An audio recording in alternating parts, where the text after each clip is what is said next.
Miarabantsika rehetra amin'ny anaran'i Jesosy indray tonga eto amin'ity fandarana katesisma d'adulte izay fanarakitsika isaky ny alarobia tolakandro amin'ny 5 ora aty aminay amin'ny 9 ora any Madagasikara amin'izao ora izao. Amin'ny farany oktobra moa tsika dia hisaka indray ny ora le heure d'hiver moa zany toy ny mahazatra dia lasa amin'ny 7 ora any Madagasikara fa ny ora tsy miova aty amin'ny 5 ora ihany.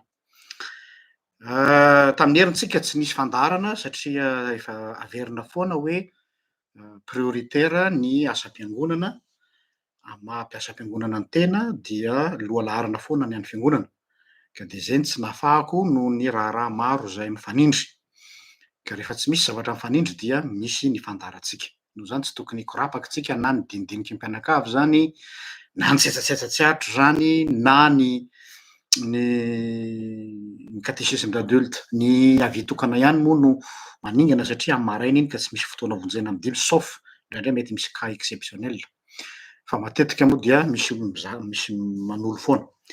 Ka androantsika misaotra be dia be ny namana zay nahatsikaritra fa efa niresaka momba ny amin'ilay lecture mon foutiste raha zay angamba ny ilazana azy, fa isaorana be dia be ny fiaraha-miasa nanondro hoe efa natao io dia androany zany tsika amarana amin'ilay atao hoe lecture légaliste amin'ilay hoe ireo aretin'ny mpamaky baiboly.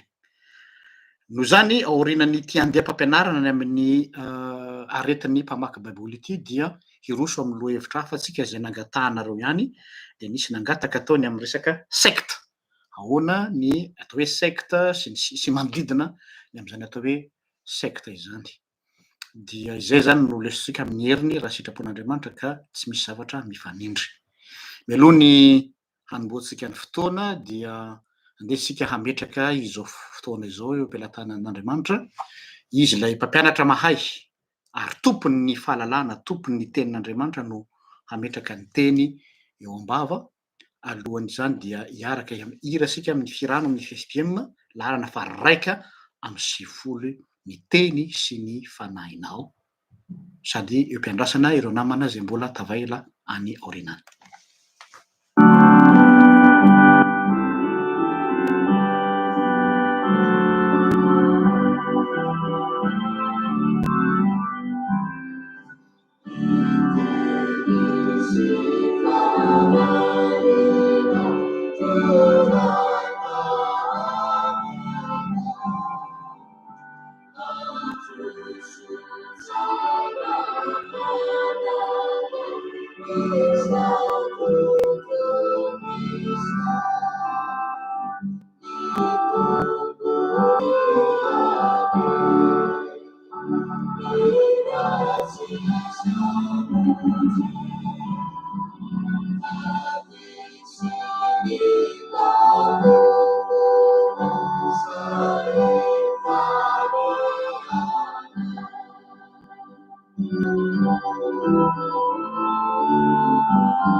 Avakisika arak'izany tononkira zany Jesosy dia vonjeo ny fiangonanao fa misy marobe izao mody miseho olonao kanefa tsy mamahana ny ondry amin'ny teninao marina. Aza velanao tafalatsaka amin'ny fampianarana misy klemy izahay ary hosahy koa hanambara zay tokony ho lazaina na inona izany. Ampetrao eto amin'ny vavan'ny mpanomponao ny teninao Andriamanitro mba tsy hisy fahendren'olombelona voalaza na de kely akory azy. Ratsy avy aminao rery ihany.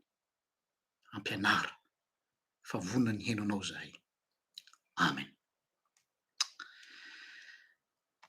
Androany zany tsika mamarana ity resaka ireo aretina mpahazo ny mpamaky ny Baiboly ka ny amarana antsika azy dia ilay lecture légaliste. Ngamba tsy vahiny amin'ny sofonareo no mandray le teny hoe légaliste tamin'ny vanim-potoana nisindreny crise mangotragotraka teo amin'ny fireneny reny de nisy ny atao hoe légaliste le hoe manaraka ny lalàna zay voasoratra ao amin'ny lalàna. Kanjo moa tsy nama olana zany satria avy eo koa samy manana ny mpahay lalànany ny andaliny sy ny ankilany de hoe zao ny interprétationay ny amin'io lalàna io. Tadidinareo ngamba zao de samy milaza hoe spécialiste samy mpahay lalàna amin'ny andaliny sy ny ankilany. Donc hitanareo il suffit pas hoe misy voasoratra eo fa le problème le herméneutique le interprétation le voasoratra no mipose problème. Zay zany no antony amaranako azy hoe ity no amana antsika ny resaka androany. Voalohany taridresaka aloha fandre matetika eo amin'ny samy mpino kristianina ny hoe na ny olona na ny fianakaviana na manodidina fiarahamonina hoe nareo to ny ohatran'ny fanatika loatra, kristianina fanatika, fomba fitenitsika izy io. De rehefa adidina hoe fa maninona moa lazaina hoe fanatika be io olona io na zaho na ianao de hoe nareo mivavaka be loatra, zay le terme. Zao nefany ny finoana tsy misy fatra zany hoe na sasany manana finoana 2 litatra, na sasany tapa-litatra, na sasany 10 centilitatra fa na misy na tsy misy fa tsy question-na fatra, tsy question-na lanja. Ary ny mifanohitra am'zany aza no lazain'ny soratra masina ao amin'ny Deutéronomie tiavan'i Jehovah'Andriamanitra ao amin'ny fonao rehetra, tsy hoe amin'ny fonao 10% na amin'ny fonao 50% fa 100%.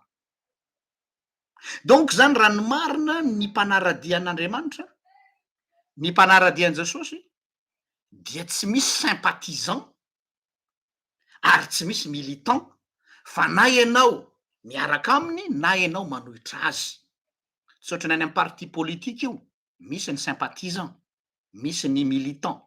Fa ny mpanaradian'i Jesosy na ianao 100% azy na ianao 0%. Tsy misy elanelam-panara. Noho zany inona zany mahatonga le olona miteny hoe nareo reto fanatika. Maninona zany tonga am'zay resaka zay. Faharoa, tsy hoe faharoa fa tohin'izay de zao ny olana dia afangaron'ny olona ny atao hoe principe sy règle. afangarony mino ny principe un homme ou une femme de principe sy olona anankiray zay hoe legaliste ka manaraka fitsipika arabaky teny samy hafa reo samy hafa be ny principe raha tsotsorona de karazana vérité basique na vérité fondamentale zay ny principe zay ny danger am'izao andro rao dia ezahina ho potehina hoe tsy misy itsony zany vérité basique zany fa hoe tout est relatif zay mantsy ny malaza am'izao fotoana zao relativisme tout est relatif de ny vokany de voizina le atao hoe pluralité ao anatin'le pluralité de ny hoe il y a pas qu'une seule vérité mais il y a plusieurs vérités ary zay firaikevitra zay zao efa tena mihanaka mihitsy samy hafa le hoe la vérité sy une vérité le une vérité de zao misy vérité hafa akoatry ny vérité anao fa raha miteny hoe la vérité de tsy misy vérité hafa tsy io am'izao nefany dia efa dilué zay zavatra zay ary lasa mipetraka le hoe pluralité zay ny anankiray dérive anankiray amin'ny extrême dérive anankiray koa amin'ny ankilany dia mametraka ny fanarahana ny fitsipika maro samihafa mamorona fitsipika maro samihafa raha olombelona na ny organisation na institution hatramin'ny fiangonana ka ny kendrena ao ambadiky lay fitsipika dia mba hahafahana manameloko sy mitsara olona anankiray ahoana nefa hoy Jesosy ao amin'ny jaona toko 9 fa 12 vakitsika vetivety mbola anatin'ny tary resaky tsika jaona toko 9 fa 12 amin'ny anaran'i Jesosy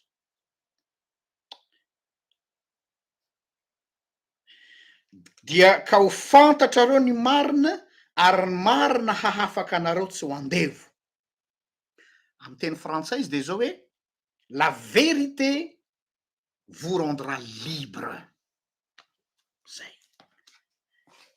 zany hoe raha analizena tsara io teny Jesosy io de zao ny tenin'ny Kristy la parole du Christ ne nous dicte pas ce que nous devons faire ou pas ny tenin'Andriamanitra na ny tenin Jesosy dia tsy dicté hoe raha ianao zany amaky ny baiboly hoe inona no azoko atao ary inona tsy azoko atao zay foana mantsy le fanontaniana apetraky ny olona azon'ny kristianina atao ve ny manao politika azon'ny kristianina atao ve ny misotro labiera azon'ny kristianina atao ve ny manao lokomena vehivavy azon'ny kristianina atao ve ny manao pataloha zay foana mantsy satria isika mandray ny baiboly ho tahaka ny manuel de procédure raha vo zay no andraisanao ny soratra masina de mivaona ianao tsy midikte anao zay tokony ataonao sy ny tsy tokony ho ataonao ny soratra masina fa ny soratra masina de mitarika anao ho any am'lay vérité ho any amy la vérité principielle de avy eo am'le la vérité ianao no mahafantatra vérité cas par cas rehefa avy eo avy azavaiko tsara ny tanjon'ny soratra masina dia kristocentrika ny baiboly dia mitarika anao ho eo am' Jesosy tsy hoe ny baiboly mitarika anao ho tsaratsara kokoa tsy hoe ny baiboly mitarika anao ho mendrimendrika kokoa ny baiboly aloha dia mitaona anao ho eo am' Jesosy handongalika am' Jesosy ary rehefa tonga am' Jesosy ianao ilay vérité la seule vérité izy ny teny hoe zaho no lalana sy fahamarinana ary fiainana je suis le chemin izy teny hoe je suis un chemin le chemin la vérité tsy hoe une vérité et la vie rehefa tonga am'le la vérité ianao lay fahamarinana tokana dia rehefa azonao zay de izay vérité zay no mahatonga anao olo nafaka manana liberté manana capacité anao rehefa avy eo isafidy ny atao hoe ty tsara ty ratsy zany hoe ny olona zay mbola tsy ao am' Jesosy tsy mahay manavaka an'io ka na hotorianao toriteny maraina mandrarym-paharivony andro ao zay aza misotro toka aza manao an'ty aza manao an'ty reraka fotsiny eo ianao vizaka eo fotsiny ianao raha tsy mbola ao am'le la vérité izy aloha tsy afaka hanana une vérité eo amin'ny fiainany or mampalahelo ny makamaroan'ny kristiana mafana fo maika be ny tonga de hoe avianao ampianariko ny soratra masina aza tao ty aza tao ty aza tao ty zany mihitsy ny soratra masina ny soratra masina de mitaona ny olo eo am' jesosy aloha eo am'le la vérité principielle miaingy avy eo am'izay vérité principielle zay le olona no manana ny véritény am'izay amin'ny fiainana andavanandro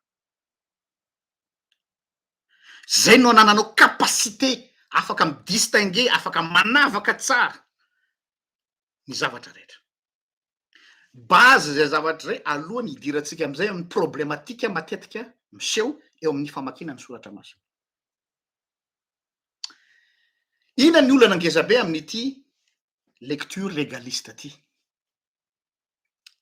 tonga dia vatanina ny resaka matetika ity resaka lecture légaliste raha voateny hoe légaliste tya dia mifandraiky amin'ny atao hoe fondamentaliste na littéraliste dia mifandraiky amin'ny resaka éthique avy hatrany tonga de mifandray amin'ny resaka éthique na éthique ozy ny teny malagasy mialoha zany anefa de zao a no tsara tadiditsika ity misy expression ako ana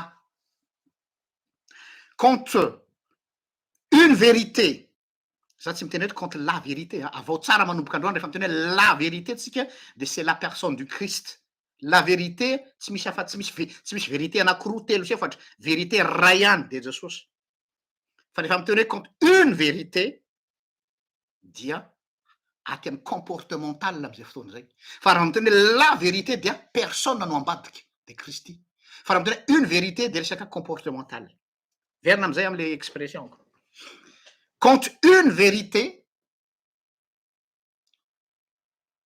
tue quelqu'un ce n'est plus une vérité averiko ndray quand une vérité tue ce n'est plus une vérité raha dikako amin'ny teny malalaka raha ny fahamarinanao na ny fahamarinako na zavatra zay keko marina mamono olona dia tsy fahamarinana intsony izy am'izay fotoana zay ohatsy paoly raha ny fihinanako tsy olana amiko izy paoly mihinana hena naterina tamy sampy gravy ene zany fampianaran'ny paoly zany ary be deabe ny olona tsy anaiky an'izany indrindrindrindra ny pietiste sy ny mafana fo hoe tsy azo ataony mihinan-kena amy sampy paoly tsy problème am paoly zany mihinana hena naterina amy sampy zany tsy mampiotsina ny finoko zany ozy paoly kanefa zay ny vérité an'ny paoly zay ny fahamarinany any paoly zay tsy ndreka tsara tsy universel zay fa any paoly kanefa zay fahamarinan'ny paoly zay de lazainy hoe tsy azoko ampiarina raha toka manafotoana ny rahalahy azonareo ny tianyterena zany hoe le vérité eritreretinao marina ao aminao zay norme ao aminao dia limité raha vao confronté amin'ny olona hafa ary zay mahatonga ny vérité ako conditionnel fa tsy absolu relative foana zany ny vérité tsy misy vérité absolu zany na iza eto ambony tany iteny hoe ity no marina diso ianao raha vao zay ny démarragenao satria ny vérité anao dia tsy maintsy confronté amin'ny ny anankiray ary rehefa mifandona sy mifampikasoka amin'ny anankiray dia tsy maintsy mila révisenao ny copianao satria ny vérité anao tsy vérité ny hafa paoly milazany zany mazava tsara averiko zany quand une vérité tue cette vérité n'est plus une vérité raha ny fahamarinana anankiray mamono de tsy azo akenao fahamarinana intsony zany na de tsara aza le izy sur le principe mitombona tsara ara-tsoratra masina mitombona tsara ara-teolojia mitombona tsara ara-biblika kanefa mahafaty dia ahoana daboko zany anome ohatra tsika exemple typique mihitsy anatin'ny soratra masina eo mantsy ny tandremana amin'ny resaka lecture légaliste raha ny olona raha légaliste be zao ny voasoratra le lala le tantaran'le vehivavy zay nolazaina entre guillemets soi-disant vehivavy tratra nijangadjanga ola-tanana zay moa le terme voalohany indrindra mahafantatry tsara ny tantara an-daholo tsika primo inona no antony nitondrany reo fariseo reo an'io vehivavy io ho eo am' jesosy ho traram-bato Makataka anareo anoratra eo ambany eo zay manaraka mivatana. Zay mahatadidy any tantara iny, ina no antony nitondran'ny fariseo sy ny jiosy ity vehivavy lazaina. Za tsy resy lahatra am'le vehivavy mpivarotena io fa lazaina. Zay foana mantsy le izy. Lazaina fa mpivarotena de noentina am' Jesosy mba ho toraham-bato. Ina ny antony nitondrany an'io vehivavy io teo. Miandry anareo mba valio kely zay azafady. Mianatra atsika mantsy mamaky soratra masina zay le mahatonga le tsy manao lecture légaliste isika. Ina no antony nitondran'ny jiosy na ny fariseo io vehivavy tratra lazaina fa nijangajanga ola tanan'io ho eo am' Jesosy mba ho toraham-bato. Ina ny antony nitondrany azy? Dahoary tompoko, miandry anareo vetivety a. Mba jerena mantsy sao de matory nareo manaraka ambadiky ny écran de aleoko manontany. Ina ny antony tondrany reo fariseo reo sy ny jiosy ilay vehivavy satria noritiny avy any amy misy azy any de noetiny eo hoe ty vehivavy ty de zao ka ina ny tokony atao azy? Ina zany ny fikendreny zareo nitondra ny vehivavy io teo am' Jesosy? Iza mahatadidy an'iny tantara iny de mba lazao sorato kely ambany hoe miandry a, mety hoe misy décalage kely ngamba ny any aminareo. Da miandry raha misy anankiray voalohany manoratra na roa.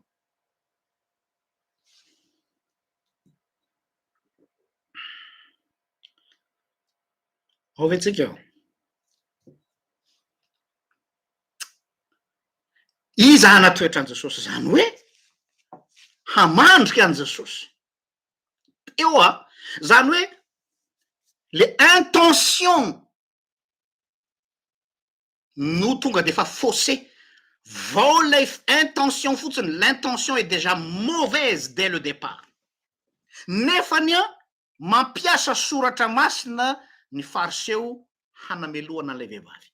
Donc tsy lay fahotan'lay vehivavy no mahamaiky andro zara. Non, tsy lay vehivavy nanota no problemany. Fa raha zany azo natao ny tora-bato azy tany ambadibadika tany. Fa n'instrumentalisena lay kan'lay vehivavy mba ahafahana mamandrika an' Jesosy. Donc déjà les lectures légalistes de fa manana mauvaise intention vao miainga mihitsy. Any ny tiako atongavana. Tsy hoe olona tena sarotiny amin'ny fahamasinana sy ny fahamarinany teny, raha izay dia mendrim-piderana izy. Fa ny tena tao ambadiky lay tao sarotiny sandoka dia tsy resaka hoe sarotiny amy lalàna mihitsy fa efa nanana fikendrena ambadika de hoe eto no coincenay Jesosy. Donc zany première leçon sady mbola voaray zay a. Ny olona légaliste rehefa izy mandrangaranga lalàna sy fitsipika sy mamaky ny soratra masina ho légaliste dia fikendrena hamono. Zay le izy. Instrumentalisena ny soratra masina pour condamner quelqu'un, pour tuer quelqu'un, pour juger quelqu'un. Zany hoe ny légaliste de manana objectif foana jugement. Fa tsy resaka hoe sarotiny amin'ny fahamasinana. Fa zay no coquille ivelany asehony aminao zay tena sarotiny be amity. Fa allez voir si on creuse un peu plus en profondeur. Ny vraie raison, ny vrai motif, c'est la méchanceté gratuite. Ary fitiavana te hamono. Zay ny légaliste zay. Ray zay. Deuxièmement, faharo, nampiasainy lalàna mba ahafahany coincé an Jesosy ozy tsika sy ty vehivavy ity. Non pas dans le but de préserver la sacralisation de la loi, mais pour arriver à leur fin machiavélique. Zany hoe tsy hoe sarotiny amin'ny fahamasinan'le lalàna izy fa mbola fankahalana no mibaiko azy. Fankahalana no solomaso entinao amakinao ny soratra masina. Firifiry ny olona mampiasa soratra masina hamelezan'olona. Légaliste ianao zay. raha vo ianao no mi-instrumentaliser ny soratra masina hamelezan'olona dia mibebaha fa tsy zany nampiasan Jesosy nampiasan'Andriamanitra ny soratra masina. Azafady tompoko. Fahalereanao io fa tena coincé, io fa voako. Zay ve le tanjon'le izy? Zay ve? De le ego anao zany am'izay fotoana zay no satisfait, afa-po anao. Taoko namahy mihitsy, taoko ny miafanafana mihitsy. Natao am'izay ve le soratra masina? Raha nanoratra an'io texte io ve Esaia na Jeremia na Matthieu na Jakoba na Petera, nieritreritra ve zao isan'izany Jean-Luc zany amy 2021 de tezitra amy ranony izy de ho ampiasainy io amelezana ny rano? Azafady. Jio lasy mpangalatra isika raha izany.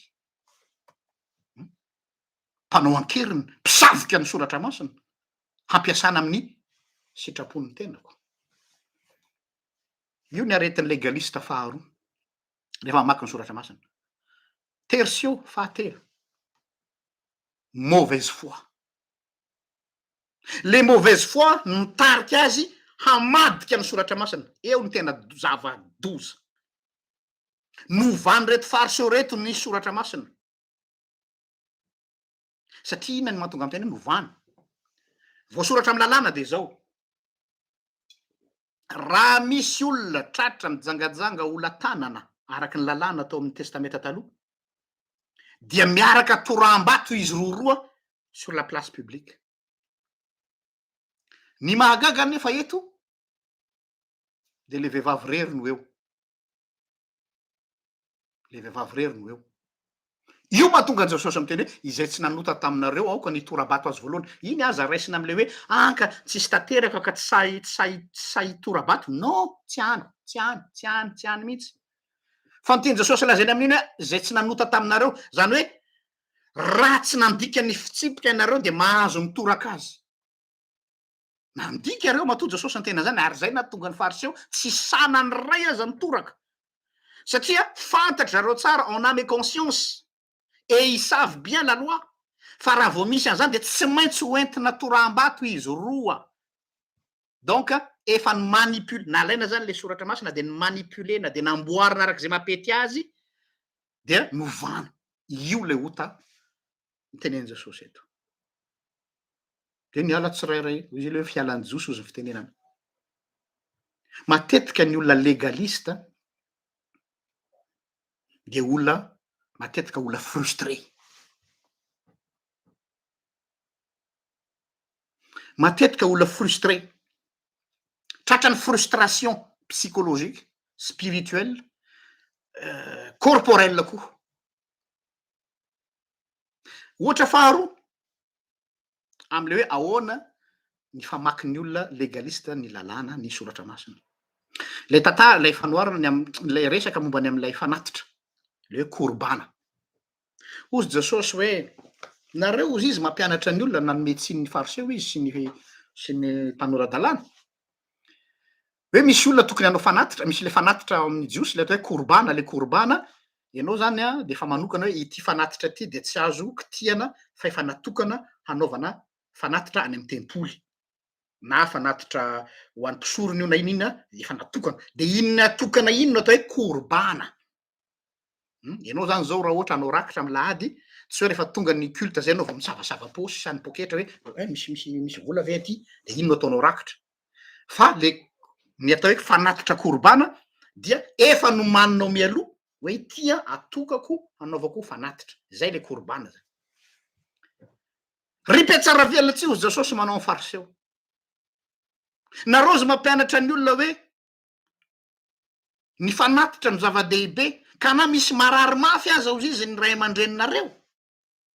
Ohatra hoe sanatria an'izany zany hoe nanokana hanao rakiboady ianao zany ao amy fiangonana misy anareo. Faly be ianao dia tianao koa moa le hovakinao am-piangonana anaranao hoe hanolotra vola 2 hetsy ariary ho an'ny mpitandrina na ho an'ny sampana sekolala, tsy haiko zay tianao. Dia efa natokanao iny. Zoma hariva nefa ny sanatria zany misy alerte amy fianakavianao mila vola. De tena le vola natokanao saika anaovanao fanatitra no ilaina.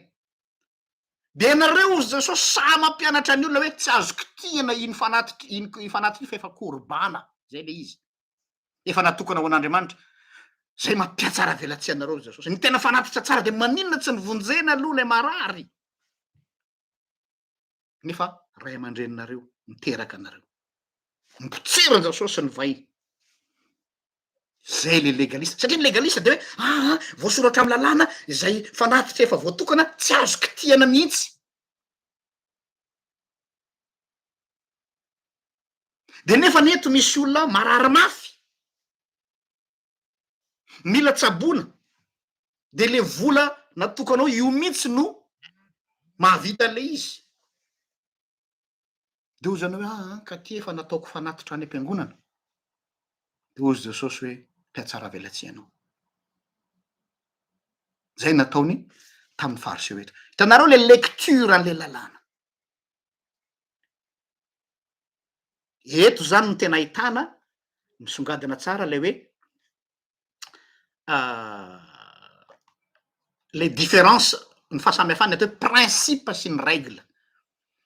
Un homme de principe na une femme de principe dia manana an'izay raisonnement zay hoe misy cas d'urgence ity famonjenain'olona ity fanatitra koa zany ho an'i Jehova. Ary akasitrahan'Andriamanitra mihoatra noho ny rakitra any am-piangonana ny hamonjena ny olona io. Ka na tsy ho any am-piangonana ianao aza amin'ny alady, zaho pastora no miteny eto.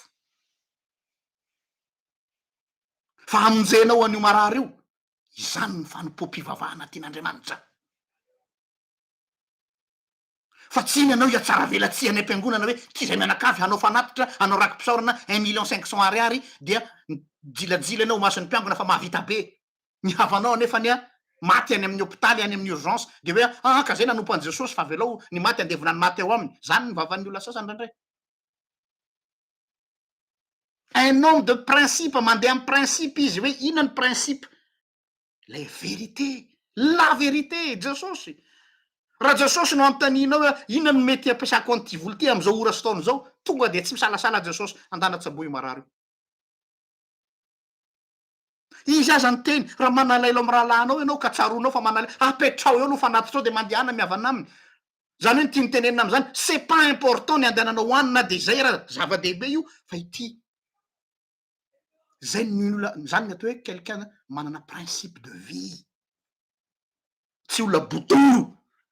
Tsy le ohatran'le le apondra le asina zavatra eto de ny eo alohany any no hitany de mandeha.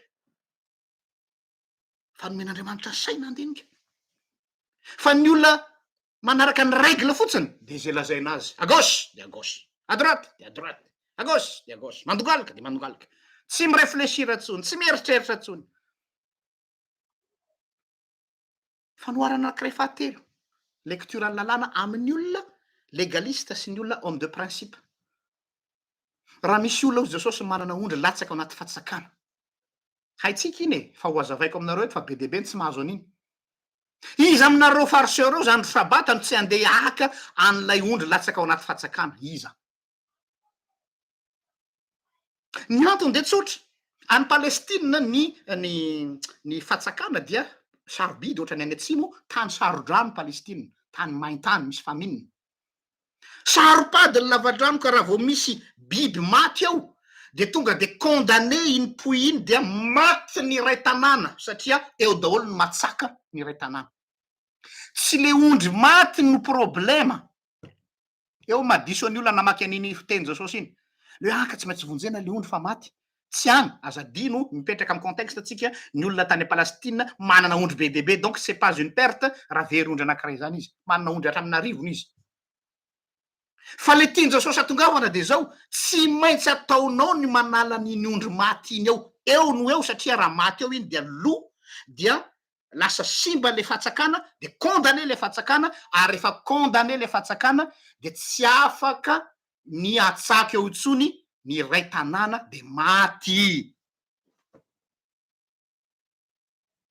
Raha ny fitsipika zany de hoe tsy azo atao ny mandeha plus de 400 pas izay raha tsy diso amin'ny andro sabata. Nefa ianao tsy maintsy havita mihoatra 400 pas satria ianao andeha hidinao anaty lavadrano haka an'le ondry de hanary azy, dia tsy azo atao zany voasoratra. Kanefa hozy Jesosy mahazo mandika, arô zay ngamba zay lazako azy, azonao dikaina io lalàna io satria nahoana? Ny ain'le ray tanàna ray manontolo no iakinany. ka iza no zava-dehibe aminao ny fanajanao ny sabata hoe tsy mahazo miasa fa andeha hivavaka any an-tranon'Andriamanitra, okay? Sa ozy anao hoe avelao ho faty eo iny ondry iny satria za manompo an' Jehova de miverina anao avy any amin'ny fivavahanao any de maty daholo ny ray tanàna, condamné daholo ny ray tanàna tsy misotro rano nefa io fatsakany io efa mividiana lafo. Zay le hoe légaliste sy ny olona homme de principe. Za zany tompoko tsy maninona raha iteny amiko nareo libéral ianao na inona je m'en fous fa zaho miteneko hoe moi je suis quelqu'un de principe, mandeha amin'ny principe fa tsy mandeha amin'ny règle. Ny lalàna mahafaty ho Lutera fa ny fanahandidy no mahavelona. Les esprits de la loi, io le principe mais pas la loi. Haitsika ve no manavaka an'izay? C'est l'esprit de la loi qui compte. Le fanahany didy, inona ny fanahany didy? Fitiavana. Fa tsy le didy. Orina saosy andeha mifamadika. Tsisy rarahina l'esprit de la loi, tsisy rarahina le fanahany didy, fa ny azy de hoe tifitsipika tsy maintsy arahana. Ny tena zava-doza am'ty lecture légaliste ty a dia ny mampiteny ilay texte, ilay soratra masina amy zavatra zay tsy noteneniny akory. Zany hoe terenao le texte hiteny zavatra zay tsy noteneniny fa ianao te hampiasa le texte satria mety misy olona tianao palana no any. Ozana hoe anjarako mitory teny amy lahady, ao ikalaniny mialatsiny am'le fomba fiteny, na ao le bandy tsy reveko iny, taoko mamainy androany. Aiza re misy texte tena tandrify an'iny tsara e? Lasa aloha ijereko tsara ny concordance. Io no zava-doza. Mampiteny le texte amy zavatra zay tsy noteneniny akory. Hoy zay mpampianatra anay zay, mahafinaritra any ny fampianarana.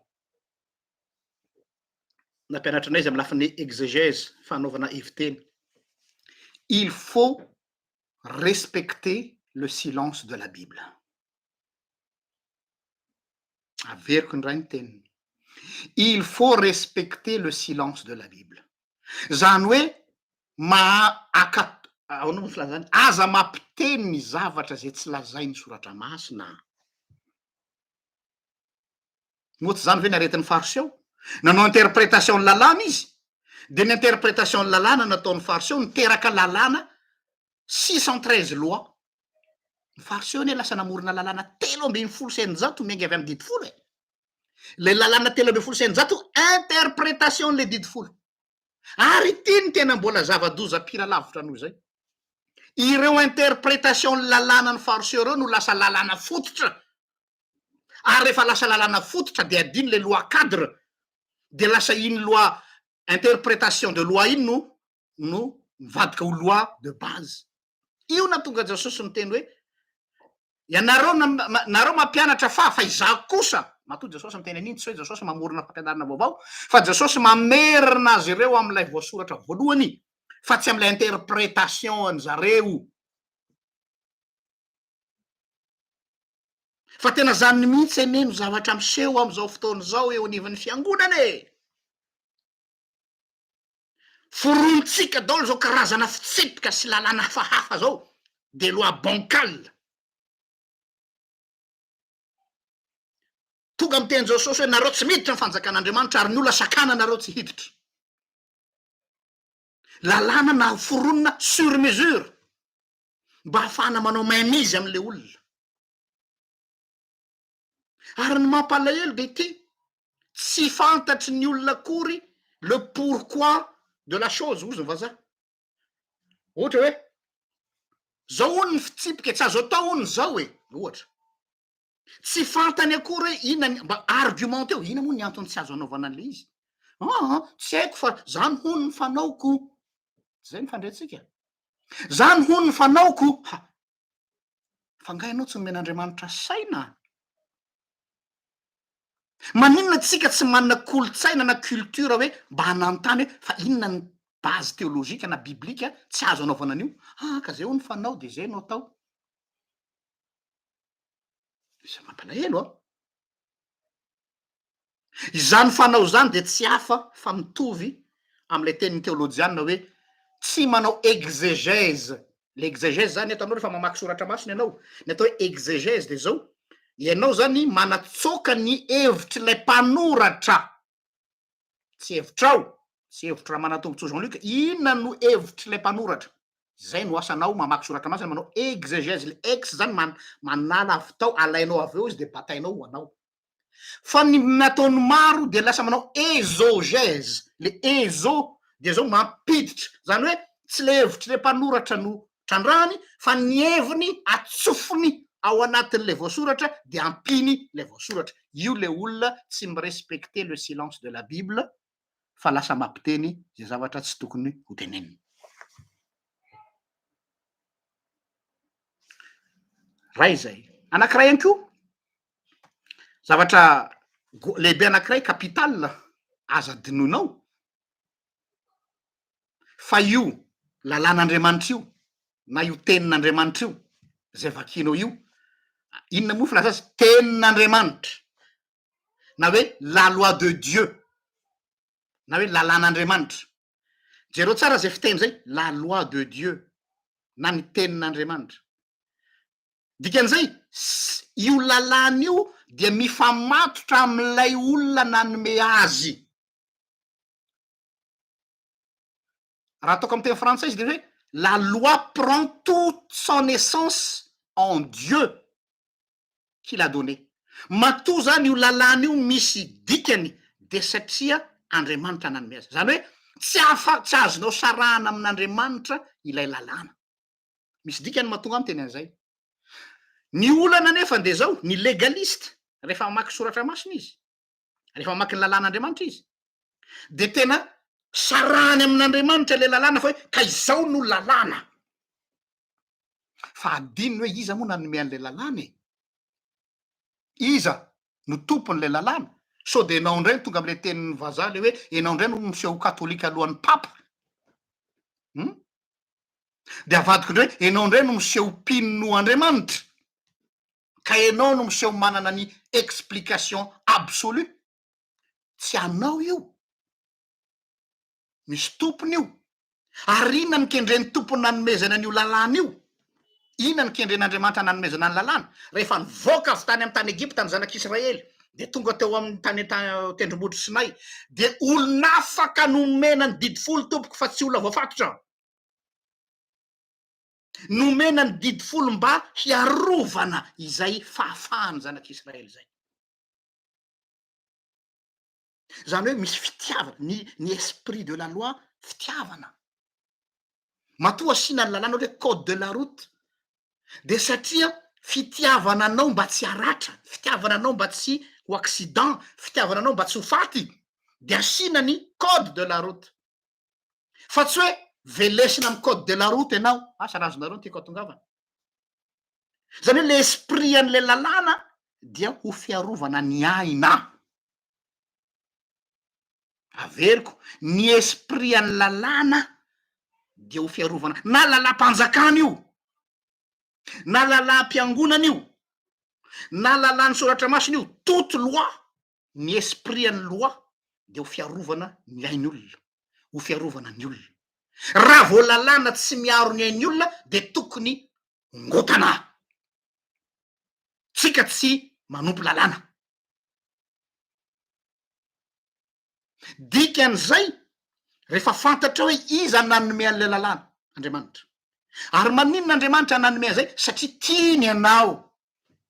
Dikan'izay zany aza sarahana amin'ny fitiavan'Andriamanitra ny antony nanomezany an'ilay lalàna. Or ny problème ny légaliste, sarahany Andriamanitra sy le lalàna. Misy nuance ngeza be. Problème, il n'y a ni amour, ni joie, ni vie, ni passion en dehors de Dieu. Ivelan'Andriamanitra tsy misy fahasambarana. Ivelan'Andriamanitra tsy misy fiainana. Ivelan'Andriamanitra tsy misy passion. Ka raha sarahanao amin'Andriamanitra ny lalàna de lasa vesatra la izy. Fa tsy lasa balise miaro intsony. Lasa poids, lasa charge, fa tsy protection intsony. Dia dénaturenao zany lalàna am'izay fotoana zay. satria ny lalàna dia nataon'Andriamanitra ho fiarovana fa tsy ho famelezana. Or ny legaliste dia zay ny azy. Mahafinaritra azy ny legaliste dia izy mi se contenter fotsiny hoe le fankatoavana. Fankatoavana le lalàna, l'obéissance aveugle aux règles dénuées de sens hozy ny vazaha. Tsy fantany tsony hoe inona ny fizian'ilay lalàna. Fa ny fantany dia hoe zay ny voasoratra. Point barre. Korinthianina faharoa toko fahatelo andiny fahaenina. Korinthianina faharoa toko fahatelo andiny fahaenina. Ny anaran'i Jesosy. Izay efa nampahaleo anay koa ho mpanompo amin'izay fanekena vaovao, nefa tsy amin'ny soratra. Tsy amin'ny soratra fa amin'ny fanahy. Fa ny soratra mahafaty fa ny fanahy no mahavelona.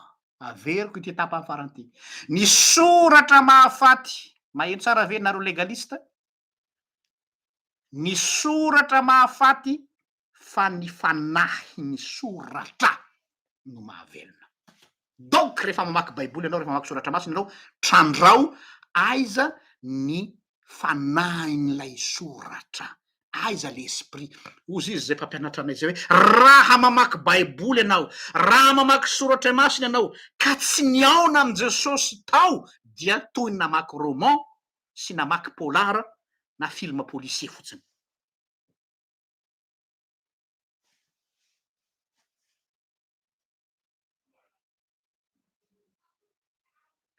Zay. Raha namaky baiboly ianao izy, na namaky soratra masina, ka tsy niaona tamin' Jesosy tamin'ny ianao namaky azy, tsy tafahoana tamin' Jesosy ianao zany niala teo, de namany perta fotsiny nandaninao fotoana teo, na adiny telo adiny efatra ianao namaky teo. Satria inona? Tsy lay soratra no tadiavintsika, fa lay fanahin'ny soratra. Iza ny fanahin'ny soratra? Lay logos, lay teny tonga nofo ka niara-nonina tamintsika, Jesosy ny anarany. Izany navoan'ny ijona.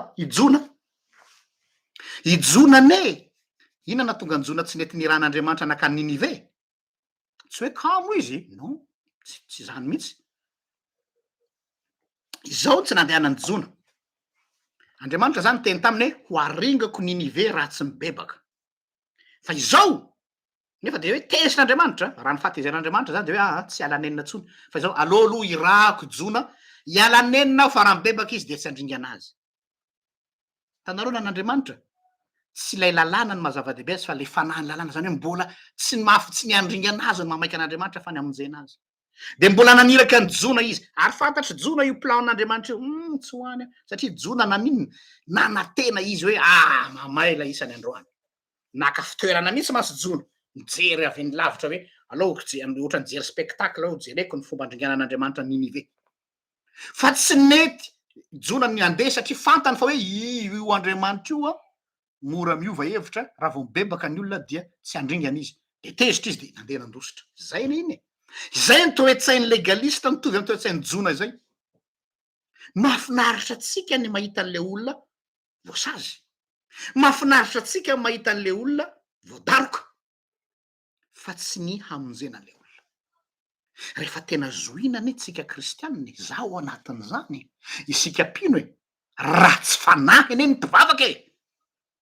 Aloha de lazaiko zany, zaho anatin'izany. Raha tsy fanahy ny mpivavaka.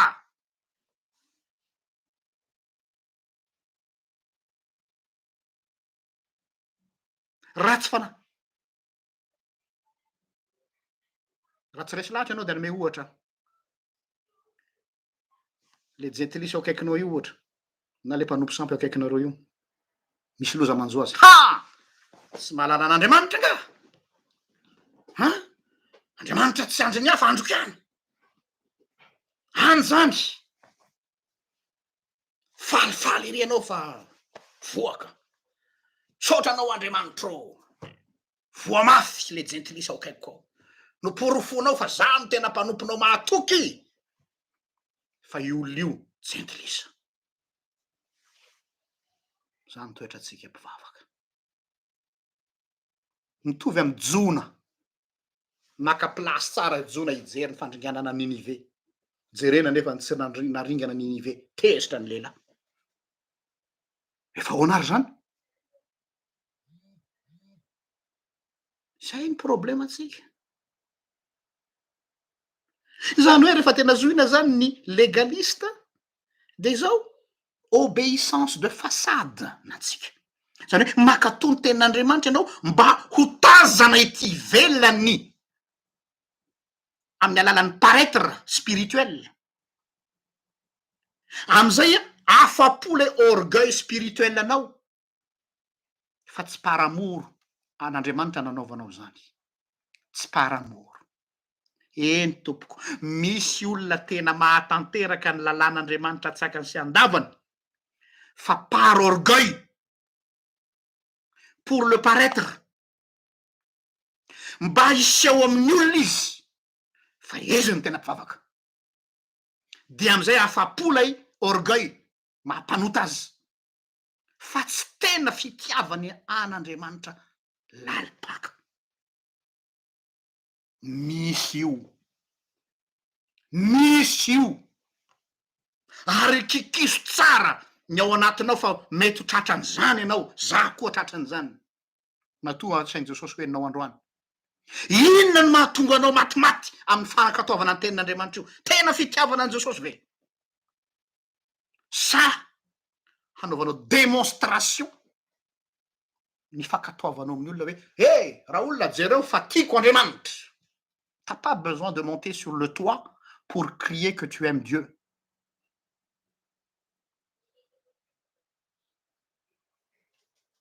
Et ce qui est encore plus dangereux, ny tena gravy, de izao mikritiquer ny hafa isika.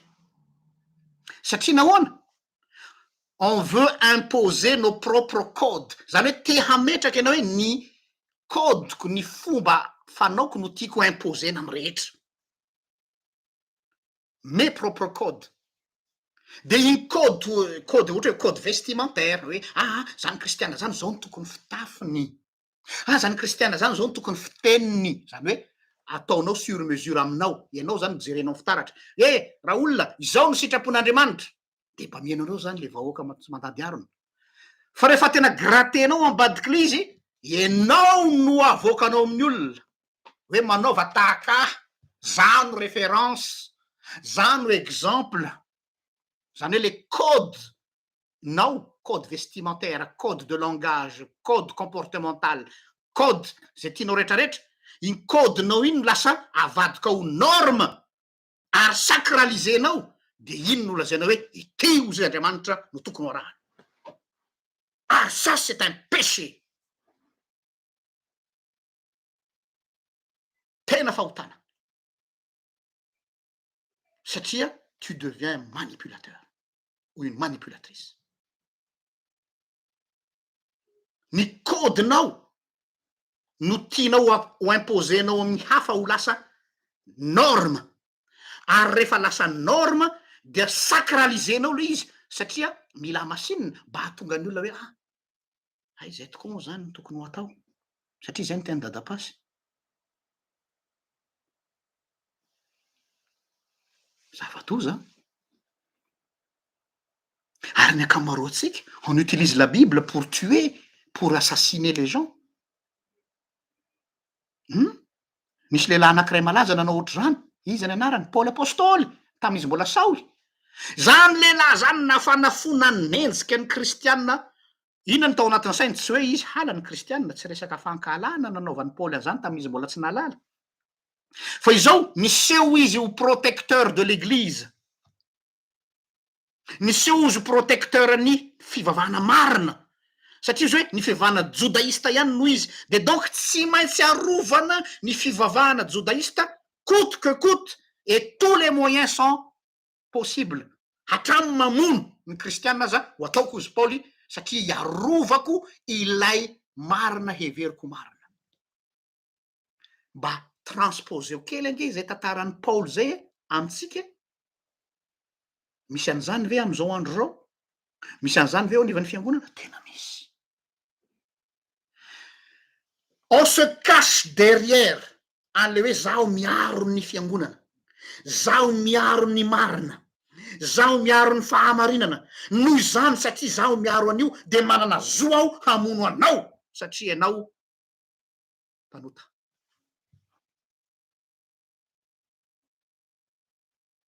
Mialatsiny fa tsy Jesosiko zany, tsy Jesosiko ny manao an'izany. Azafady Ragnandria, Jesosy hafahafa zany. Mbola mi-instrumentaliser foana ianao lay notoriété anao ary ampiasainao ny soratra masina, hataonao fialofana, ahafahanao manao ny tianao atao hamelezana azy. Ary amaranako zao teniko zao satria lava loatra, misy zavatra mampatahotra am'izao fotoana zao. Manao analyse tsotsotra aho mirongatra zay izy ity legalisme ity eo anivon'ny fiangonana. Me mahazo vahana ary lasa afangaron'ny olona hoe legalisme sy ny mouvement de réveil zany hoe ny fifoazana. Ny fifoazana tompoko tsy legalista.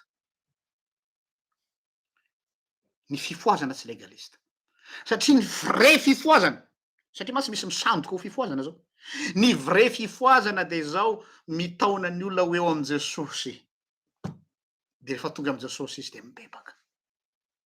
De Jesosy no miteny aminy, ty anaka aza atao intsony, ty anaka aza atao intsony.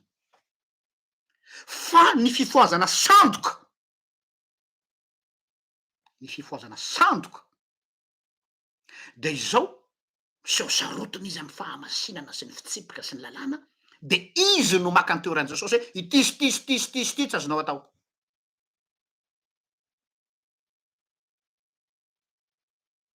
Zany hoe izy no maka an'toeran'i Jesosy, izy se permettre maka an'toeran'i Jesosy manao an'izany. Mialatsiny fa mitovy amin'ny wahhabisme zany amy silamo, le extrême radical any amy silamo. Ny wahhabisme littéraliste pour instaurer un pouvoir sur les gens. Amy jargon littéraire, théologique, on appelle ça la théorie du prélèvement. Zany hoe, hitanao ny prélèvement, angalana soratra masina izay miarranger anao ahafahanao mijustifier ile zavatra tianao atao hamelezan'olona. Mampalahelo fa viravirain'ny olona ny soratra masina, ary ny tena gravy de le olona tena mieritreritra azy masina indrindra ka tena hoe tena no tena mi-instrumentaliser an'le izy hamelezana ny olona. De avy eo izy mirearea hoe zany ka mpanompon'Andriamanitra. Averiko ary amaranako ny teniko, quand une vérité tue, ce n'est plus une vérité. Rahalahiko sy anabaviko malalako isany am' Jesosy. Na de marina aza ny zavatra zay inonao, fa rehefa mamono de tsy fahamarinana tsony izy zay. Voninahitra ny ao an'Andriamanitra. Zay aza hatramin'ny taloha indrindra ka ho azo mandrakizay. Vavaka sika. Jesosy malalo misaotra anao no ny teninao zay nizaranao taminay tam'ty hariva ity. Izay tokondra indray no miseho anay ho masina mihoatra noho ianao. Miseho anay ho lafatra nefa ny ratsy mpanota mahandro. Ary ny olana de ity lasa ataonay fitaovana ny teninao hamonona ny olona. Fa tsy zany ny Jesosynay. Tsy zany ianao Jesosy aho. Ampianaro anay ny fahatsoranao, ny fahalemem-panahinao, nanatona an'ilay vehivavy janga, nakaiza reny olo reny, tsisy nanameloko anao na de ray aza, izaho koa tsy manameloko anao. Kanefa am'izao sisy izao aza manota intsony. Zany Jesosy zany no tianay ho fantatry ny olona tompo. Ka dia diovy zay rehetra. Matoa zay da mainao an'ity androany de tena ao anatin'izany daholo zay. Satria lasa mivaona ny fahafantaran'olona anao amy fihetsikay, amy fiteninay, amy fiteninay mandratra, mampiasa ny teninao. Mihevitry zay fa nitoroteny, mihevitry zay fa nampianatra. Kanjo, namono olona. Ifonanay aminao zany. Mamindrafo aminay mamelany elokay. Inganay Jesosy na dia tsy tanteraka ary aho ary votsavava, de ianao no hameno ny banga, hanazava ny ampon'ny olona zay malomaloka sy tsy mazava rehetra. Ny anaranao Jesosy no angatahako izany. Amen. Misaotra antsika rehetra naharaka hatramin'ny farany, dia alohan'ny fandaozantsika de mafaly manolotra nareo ty hira ny feon'ny fifoazana any manolotrony ity, le hoe miorena tsara aza miova. Feon'ny fifoazana manolotrony, feon'ny fizafindrony no anaovako kopakopa-tanana mandrapiresaka amitsika indray amin'ny heriny toy zao raha sitrapon'Andriamanitra.